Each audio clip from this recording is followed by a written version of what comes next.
Srinagar police స్టేషన్లో ప్రమాదవశాత్తు పేలుడు జరిగిందన్నారు జమ్మూ కాశ్మీర్ డీజీపీ నలీన్ ప్రభాత్. పేలుడు వెనుక ఉగ్రకుట్ర ఉందనే ప్రచారం జరుగుతోందని అందులో నిజం లేదన్నారు. ఈ ఘటనలో ఇప్పటివరకు 9 మంది మృతి చెందగా 32 మంది గాయపడ్డారు. వీరిలో ఎక్కువ మంది పోలీసులు, ఫోరెన్సిక్ నిపుణులే ఉన్నారు. ఉగ్రవాద మాడ్యూల్ దర్యాప్తులో భాగంగా స్వాధీనం చేసుకున్న పేలుడు పదార్థాలు వెలికి తీసేటప్పుడు ప్రమాదవశాత్తు పేలుడు జరిగిందన్నారు డీజీపీ.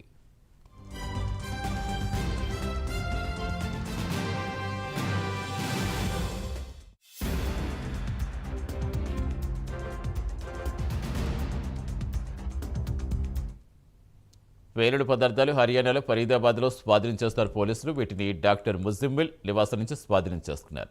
360 కిలోల పేలుడు పదార్థాల్లో ఎక్కువ మొత్తాన్ని నైగం పోలీస్ స్టేషన్లో నిల్వ చేస్తారు. వాటిని ప్యాక్ చేస్తుంటే పేలుడు సంభవించింది.